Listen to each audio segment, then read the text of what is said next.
So while organisations keep lying about me for the past 11 years and don't aim up to their actual responsibility or take ownership of what they've done, let's circle it back around on Justin and do this little scam all about Justin. Yeah, go on. It's really working for everyone because I made sure that anyone that's in my past is completely removed from it. Oh, you've got to own up to your actions. What actions? What, stand up to people that are actually deliberately using false information about me for 11 years for a scam? Those actions. So let's talk about where did all Justin's money come from? I say I love this. How far do you want to go back?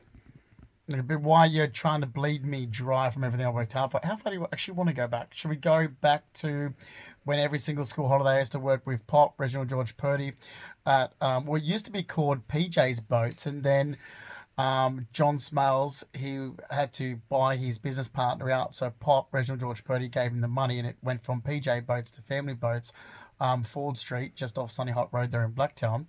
So every single school holiday was still spent back home with my grandparents, except for October, because October's a sporting holiday. So I'm there at my grandparents, and Pop's like, come on, you can come to work with me. So I worked 6 days a week. So that, and yeah, I got paid $50 a day. So that as a young teenager, so I've always had the respect for money and worked hard for. See, this bullshit that these people come up with saying that, oh, people that have middle class families have everything given to them. No, they actually don't. Most people that have parents like mine, which are both two full time working parents, where my mum's a paralegal, my dad's a builder, the kids get nothing.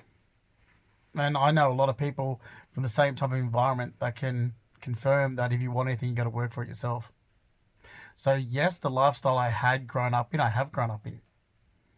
Okay, but it doesn't mean when you start hanging around deadbeat losers of low socioeconomic people that think that people with parents that have money coming in get things, they don't. You don't. Right. So worked for everything. Then there was a time when Carly McPhee's son, by the way, used to be a detective in King's Cross. So Carly McPhee owned a horse stud. She brought a horse over for Amanda and myself to break in and educate. We got paid for that. See, why do I bring this up? It's because these wolds of money used to just accumulate because I would save it. So as a teenager, so I used to take the back of my speaker and just fill up the back of my speaker with money. Okay, so when I moved out of home, I had a lot of money coming in. So there was that. There was, God, what was the guy I used to rent the apartment from? Anyway, so always worked. So I can go right back. Okay, this is being ridiculous. I'm going right back as a young teenager. So going back well, 35 years. But if we can go, how far do I want to go back? Because I've got bank statements going back to the 90s. Go back to when I worked at the Powerhouse by Ridges when I'm 19 and I'm negotiating my salary package there. So I'm working full time there in a reputable hotel since 19 years of age. Then working at the Gazebo Hotel in the Church Street, Parramatta since I was 20.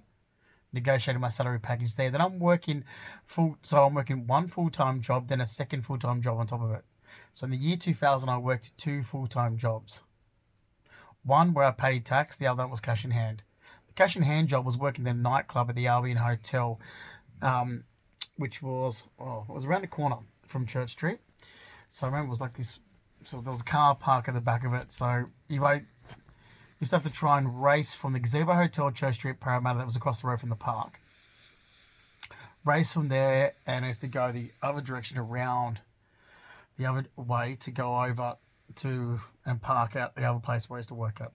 So go from one job to another job, finish that other job at 8 o'clock in the morning, go home, sleep it off, get up, and go to my first job, then my second job, and be doing it all. That was the whole year 2000. Two full-time jobs. So I banked most of that. So that paid for the US trip in January and February 2001, plus the deposit for my house. Okay, was that? Because remember, it was just after I come back from America that I was purchasing an investment property. So there was that. Then working for Star Casino, my salary package is $47,730 a year, but I always worked cash in hand jobs separate side to that. So I would bank most of my Baxi. Okay, come on, poor little dog. bank most of my salary. So I banked most of my salary because I didn't need it because I already owned everything. Expensive furniture, jewelry, assets, belongings, and clothing. You can actually have a look at photos of me. Why don't you actually go and have a look at the photos of Amanda and myself traveling around America? There's a photo where I'm actually in my casual clothing and we're sitting outside of Hoover Dam. So I'm casual clothing because we walk around Hoover Dam.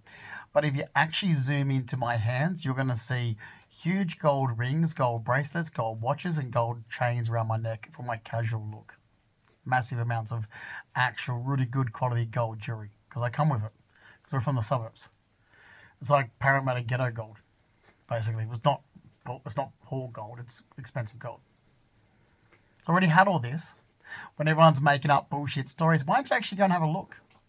Or there's the photo of us, let me see, in Hollywood. So back when I'm wearing this powdery blue shirt, well, that was Dolce & Gabbana. Or there's the Armani, I think it might have been Armani Exchange actually. One of the grey shirts I'm wearing, or black shirt that I'm wearing.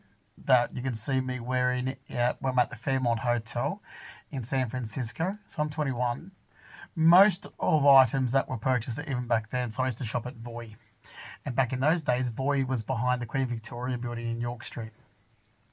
So Voi. And I had all these items like Versace, Dolce & Gabbana, and so forth back when I was 21.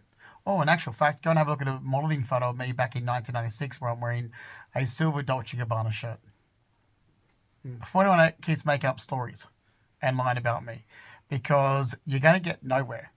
See, I'm not budging on this topic because I had a lot of money and fucking little cunts of pigs of police that started this, Housing Commission, other organisations, media, I don't care, okay? I'm not budging on this because I already worked hard to have everything I had. It didn't come from being handed to me. It came from me working. So you're not going to have me budge on this.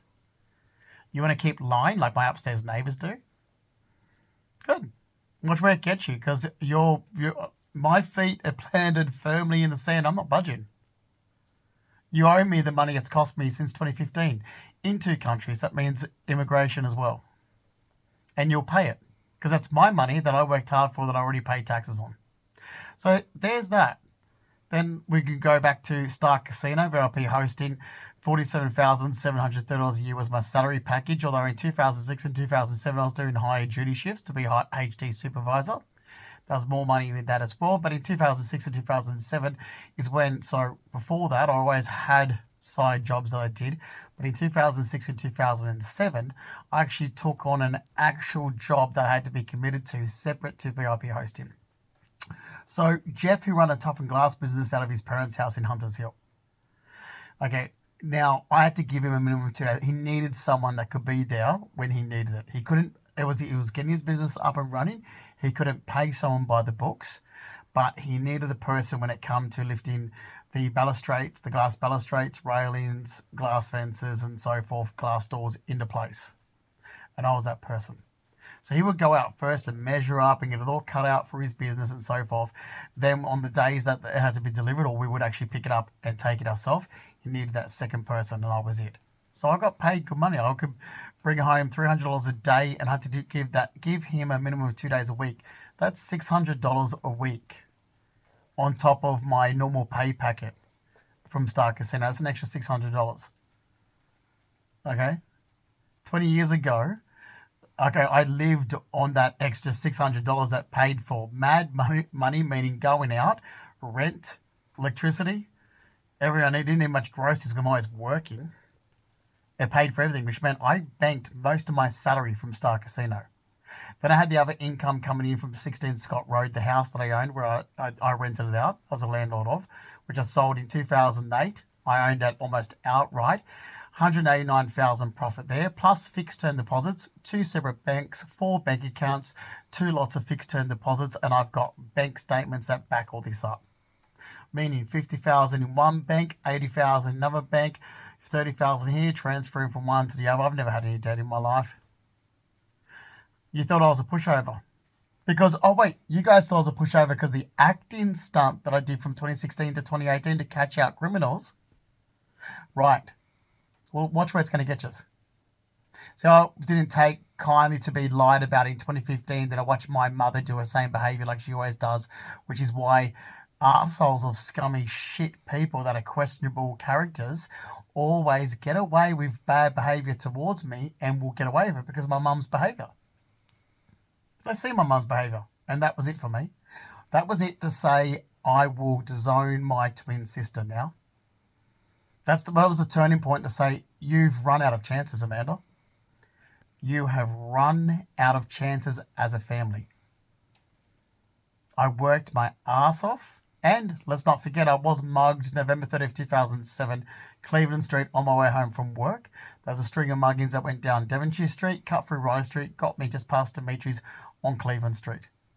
Then my job was held off because of that at Star Casino, but I was on a return to work to 2017. Part salary payment was paid to me. Part salary payment is still around 40-odd thousand a year. Had other money coming in with that as well because I was working for Steve Hatch and Dimitri at Chili Pip. I wrote it down as work experience, but some weeks I could clear $2,000 cash in hand working at Chili Pip in St. Peters and did. Now this is all facts. That's where my money come from, and it was quite a lot. That's why I had BMWs, expensive furniture, assets, belongings, well over 200,000 just in one savings account, and you pay it back. Okay? Because I haven't done anything wrong, yet I'm getting blamed for stuff. A great example of that is I met Giovanni Craig Consalvo, who's from South Australia. His mum's name's Dawn Carpenter, his dad's Sebastian. Or is it Johnny? Or is it Jonathan? Or is it Jonathan Craig? Or is it Gio? Who knows? Because when I met the con man in August 2008, he was living in a share house in Kensington, renting a room from Paula Engelberthen. And you have no idea what he had to do for Mark Gilchrist. Oh, his ex-boyfriend. Well, that's the reason why Giovanni was an unemployed waiter. Well, that's what he had me believe. The big sob story, and I felt so sorry for Giovanni. You know, Mark run up all these bills on Giovanni when they were travelling in Europe together. You've got no idea what he did for Mark Gilchrist. He was practically Mark Gilchrist's carer, you know that? He had to rush home. He had to take Mark to appointments. He was always cooking and cleaning because Mark couldn't do anything. So, of course, when I met Mark Gilchrist at Jane Harrison's in Paddington in December 2008, didn't I get a shock of my life when I imagined a completely different person? See, Mark Gilchrist was there with his younger boyfriend that he had left Giovanni for. No, well, doesn't this ring a bell? So the bullshit story that Giovanni Consalvo told Matt O'Rourke in 2016 from the Reach Out organisation. All the bullshit stories they've been telling everyone the whole time. See, Mark Gilchrist sort of traded up, dumped Giovanni and kicked Giovanni out of his place. And Giovanni was living off Mark and in Mark's place. Jane did warn me about this and I ignored her in 2009 because I let Giovanni moved from his share house where he couldn't even afford a room to rent, where he had no money, no assets, no belongings. He was bankrupt, struggling in massive amounts of debt that he never paid off in his lifetime. His entire life packed into a three-door hatchback he didn't even own. He had a mattress, an Xbox, and a small TV. I let him move into my place in Surrey Hills. Now, if anyone wants to sit back and go, oh, Justin's lying, where's your proof? Because I can actually just do one thing.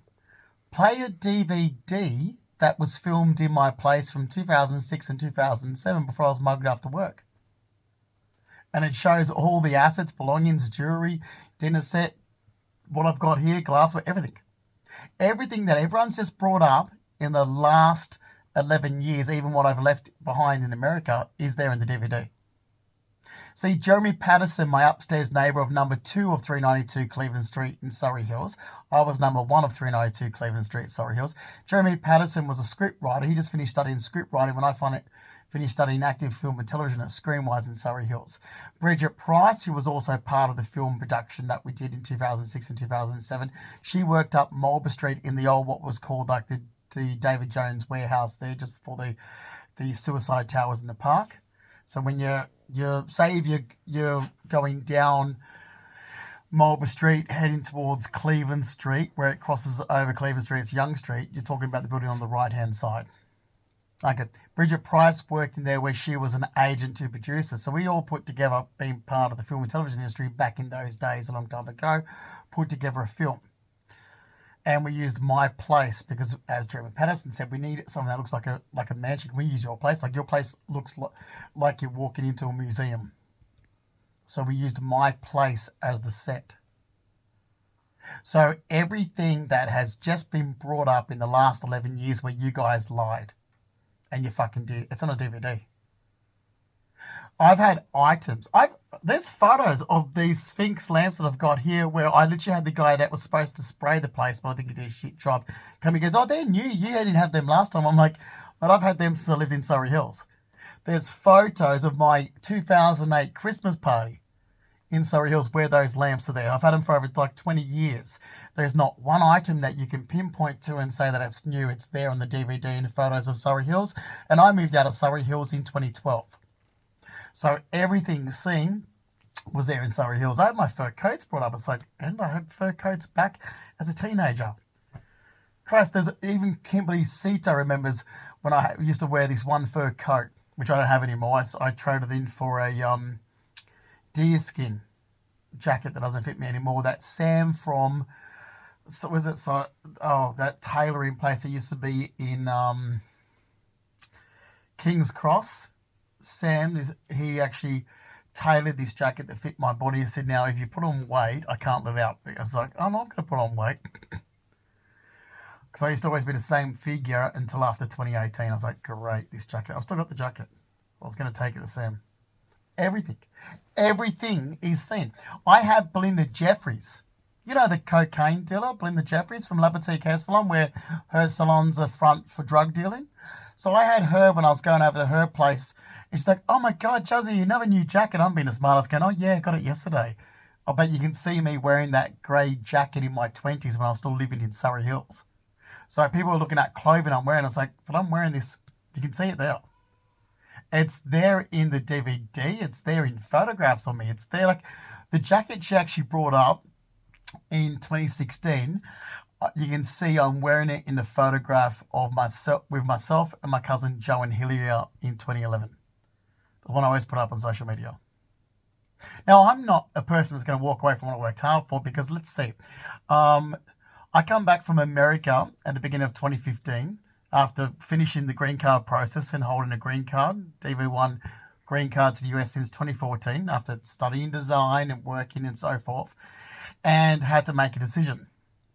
So even I'm with my partner, Giovanni Craig Consalvo, because I haven't dated anyone since Giovanni. I don't know where people seem to think that I know Peter Fry. I don't know Peter Fry. Brett Aikenhead does. That's a little scam. And I still think that King's Cross Police is dumb as dog shit. I don't know Peter Fry. And I'll get to that. So I get back and I'm with my partner. So first of all, I was pissed off the fact because I've already been to New York and America several times. And I had to make an entry. And my partner knew I had to make an entry because I hold a green card to the US. I'm like, look, I'm going to leave it for December. I said, well, why don't you use your frequent flyer points and just come over with me? I'll show you all the parts I love of New York. And he's like, no, like he wouldn't do it. I'm like, why? Your partner, and he was pissed off because he's like, you're going to move to America anyway, Justin. No, I don't want to go. It's like, all right, well, then we'll talk about what's going to happen to our relationship when I go back then, shall we? Because I'm there just asking you to come with me to New York to show you around where I've already been. I've already traveled around America. Like, your partner has a green card to the US. Like, and it was being an arsehole. I thought, okay, fuck this. Not asking him to pay for hotel rooms or anything like that, like, or share the costs. I already paid for everything. He had freaking fly points he could have just used for the airfare. But no. So it was already rocky. So I came back with already a rocky relationship going. We're going to have to talk about what's going to happen because I'm only back here for 2 years, Gio. I'm only back in Sydney for 2 years. I'll finalising my return to work with Star Casino in 2017. I'm going to go and touch up my design studies at Emerald Design Centre and finish what I wanted to finish in Australia. So I've got 2 years to close everything off in Australia because I'm not going to be moving back to Australia. So I've got to either think about this seriously. In that 2 years, do I buy the house up near Newcastle that I've been looking at and renovate that over the 2 year period as well? So do you want to live there? Like you can rent that off me when I'm living overseas. Like, and he's like, no, I'm not moving. I said, why don't you move from Sydney? Transfer from the World Square office into Newcastle. And you've got my cousin, Joe and Hillier, up there. I was buying Fleet Street. Okay, it was a really large, massive Art Deco house that was perfect.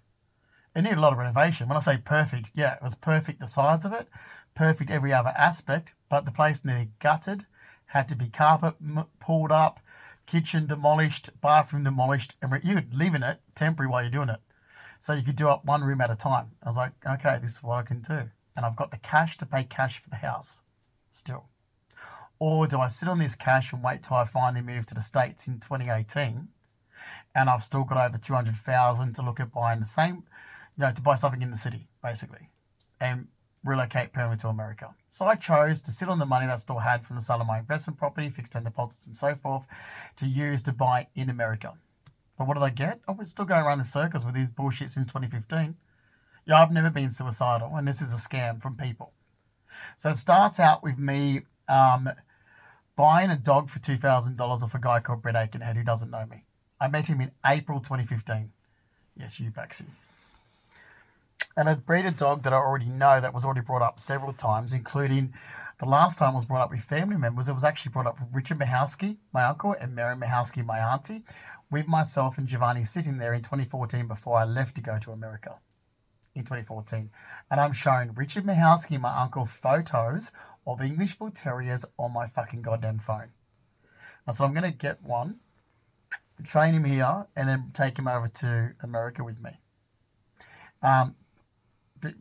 Spoken about the breed for ages. I mean, watching my grandmother Ruby Jean Hill's statue, Ruby Jean Fleming, sorry, who was her maiden name, Ruby Jean's, anyway, statue of an English Bull Terrier. She loved English Bull Terriers. At 2012 in the holiday house, 23 Bangalow Street, Ettalong Beach is my dad's side holiday house. They sold it in 2015. So you guys just have wrong information. I'm not going to shut up about it because I'm not going to walk away from that amount of money. I don't put up with little scams. I don't put up with little cunt-faced Stephanie Salas that should be charged. She's not a friend of mine. She was told the fuck off in 2006. In 2005, I laughed about having a stalker. Laughed about it.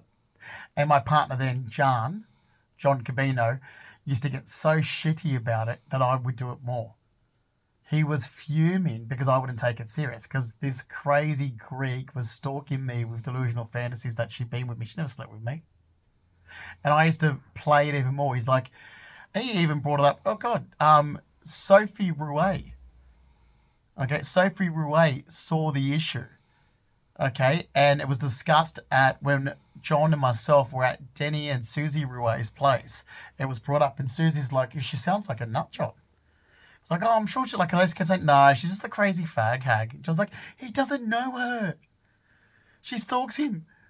Like, she thinks they've been together. Yeah. Anyway, I would laugh about it. It was like, I've got a stalker, and John's like, see, he won't take anything serious. Like, oh, she's just a crazy person. Well, as crazy as that skip up and down Oxford Street. Didn't realise how far it actually got with her statement to New South Wales Police. That's bullshit. She made a false statement. Absolute false statement that they've accepted. It's like, you're kidding me, because I've never been with her. She's just my stalker for delusional fantasy. This has gone way too far. There's her, there's Mind Dog. Mind Dog did not help me bring my dog back into Australia. Yes, I did actually train my dog and had him licensed as a service dog in America because the minimum requirement is asthma. And I flew on a US aircraft, which means US laws apply. So therefore, the US service dog requirements he met, and he was allowed to fly in cabin with me from LAX to Sydney as per the US service dog requirement. Mind Dog had no jurisdiction at all. It's just a bullshit group of deadbeat women that are bored with their life.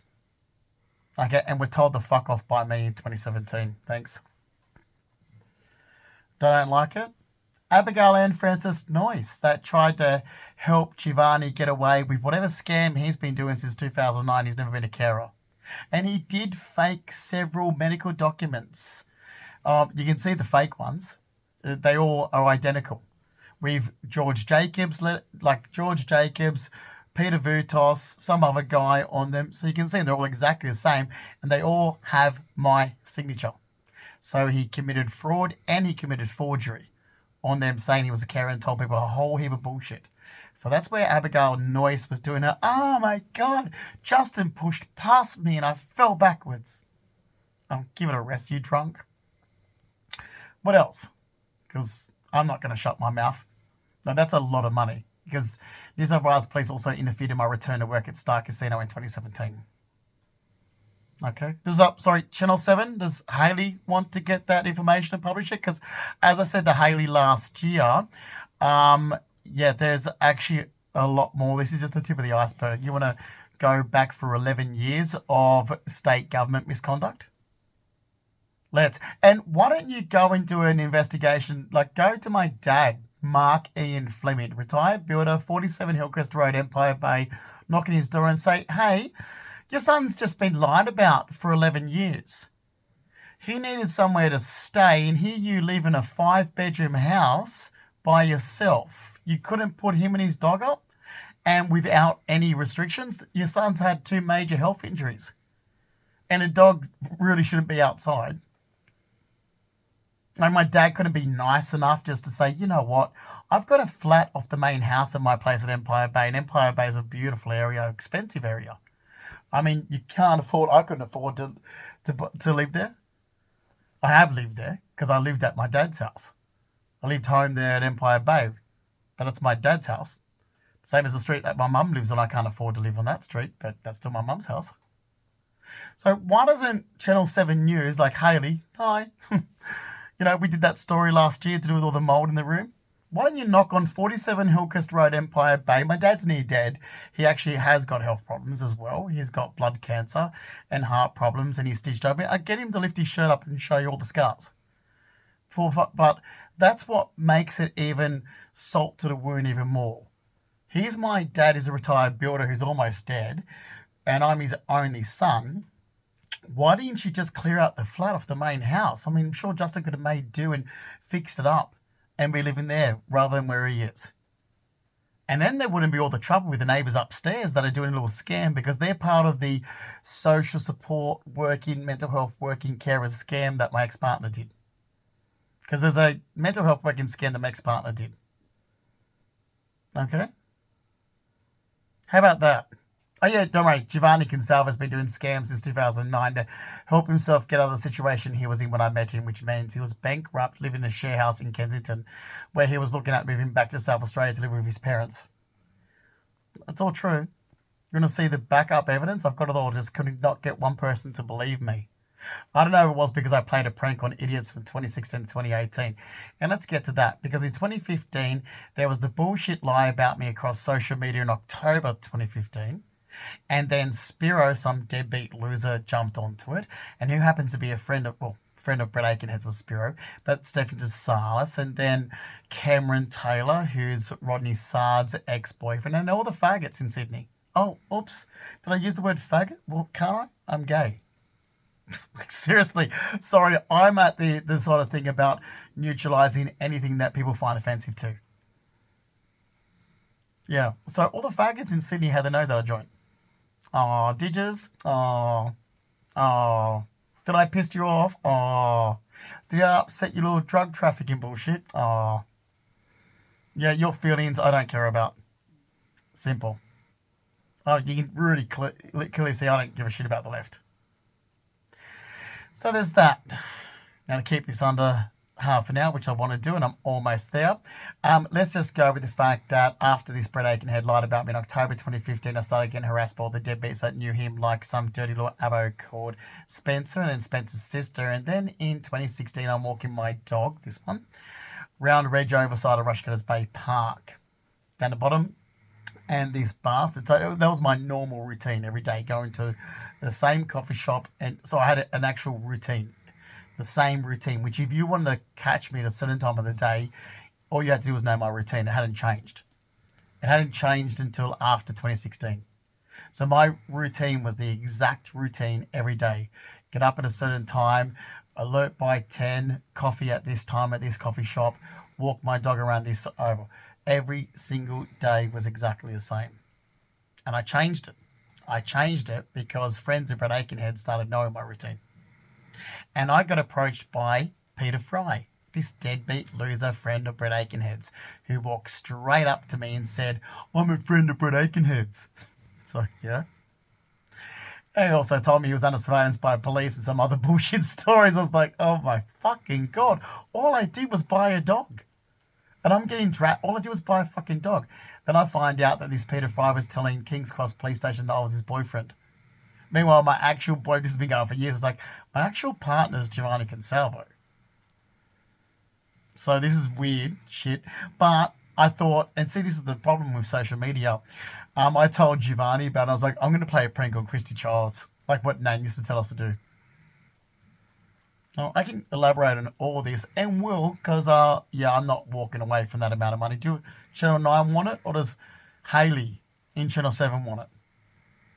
Because I will hook myself to a lie detector test if you want to make sure that's all truthful.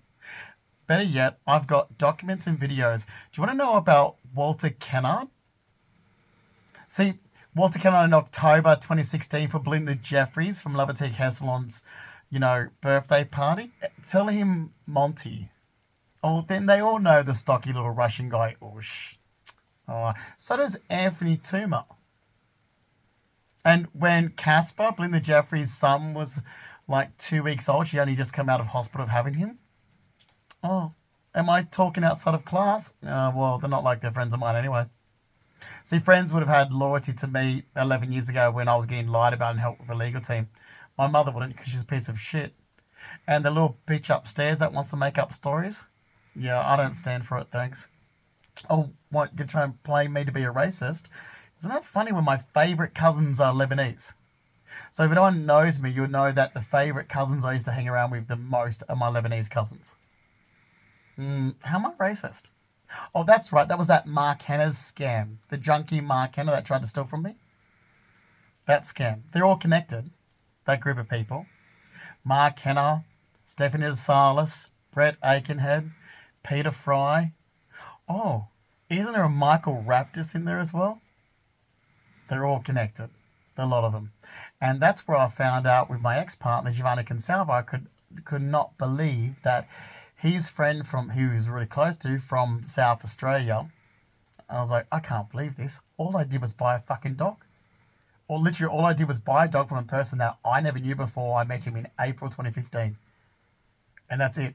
And then I find it's like, this fucking clicky faggot fucking bullshit that I really don't care for. Oh yeah, Giovanni Consalvo's friend, Mark Berghan, lives with this guy in Surrey Hills by the name of Vaughan Bly, I think it was. So Giovanni Consalvo knows Mark from Adelaide, from South Australia. They're really good friends and they're involved in the same like-minded behaviour as Vaughan. Vaughan knows Mark Hanna. And they're all connected with Peter Fry and Brett Aikenhead and Stephanie DeSalis. Oh yeah, do you want to do that story? Because see, I'm not going to shut my fucking mouth up after that amount of money. And people, like my neighbours upstairs, are going to watch your fucking back. Because I'm not going to keep pandering to this. I will put this video to every website and I don't care, the ICAC. Okay, you received all those emails from me. So did the Australian federal government. Was it NOCC? Yeah, that's from me. So I've been emailing the Australian federal government and the Independent Commission of Corruption. That's me. And I'm going to keep doing it until this gets picked up by Australian Federal Police. You'll be smart ass to me. You picked the wrong fucking person.